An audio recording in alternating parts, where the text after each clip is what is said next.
Prime Minister Justin Trudeau isn't saying whether he supports President Joe Biden's decision to exclude Venezuela, Nicaragua, and Cuba from this week's Summit of the Americas.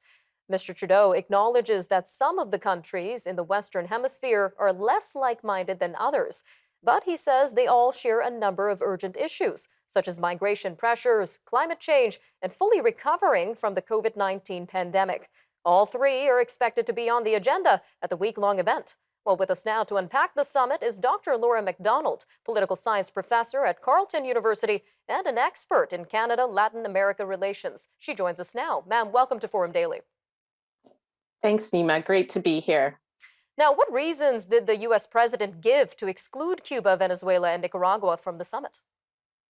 Well, he said that all three countries are autocracies. One of his spokespeople said that they're dictatorships, and the U.S. doesn't like dictatorships, and therefore they're just not invited. And Mexico's president is skipping this summit because he says all countries in the Western Hemisphere were not invited. So how would this boycott impact the relevance of this event? Well, I think it's really unfortunate because there were some really important issues that, in fact, Biden had put on the agenda, like migration, like the recovery from COVID. But this controversy is just going to undermine the success of the event and the credibility of the U.S. participation in the eyes of Latin American and Caribbean participants, I think, who just generally don't support the idea of boycotts. In fact, Cuba had been boycotted from the summit since it was first created in 1994 up to 2015, when Obama finally invited Cuba to participate. And he did so because Latin American and Caribbean countries just didn't accept the idea that it was a good idea to leave out a country like Cuba. They didn't think it was a wise idea because it would intervene in the domestic affairs of another country, but also that it was just ineffective, that leaving out Cuba had never worked to promote democracy in that country. And I would assume the same is true for the other two countries that are now on the list, Venezuela and Nicaragua. And we know the United States is trying to repair relations with Latin America that were damaged under the Trump administration. So how would these recent moves impact such efforts?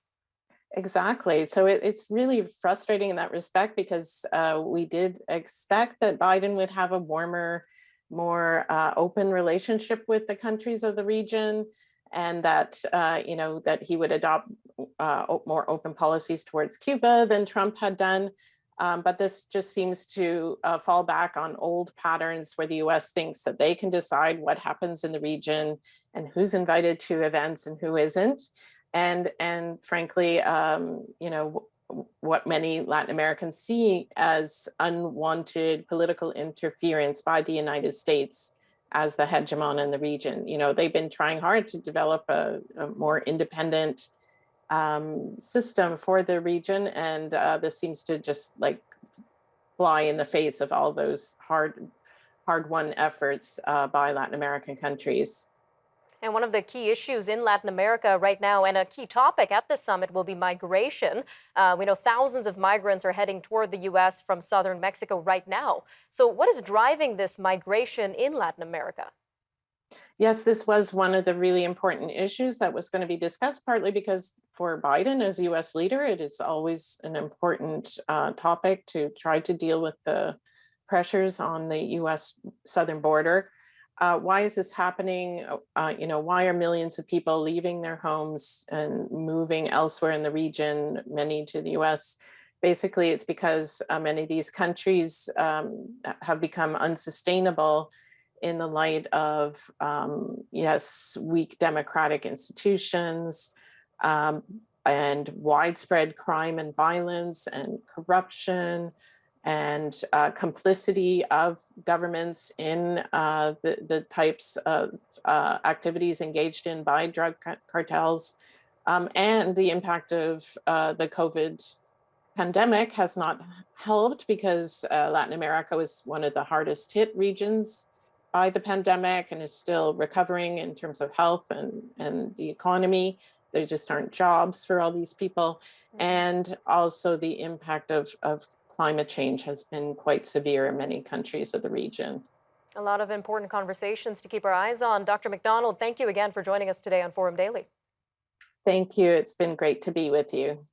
Coming up after the break, we'll be taking a closer look at the recent threats of Tesla CEO Elon Musk to walk away from his $44 billion bid to buy Twitter. An expert says he might want out of the deal. We'll have more on this after the break.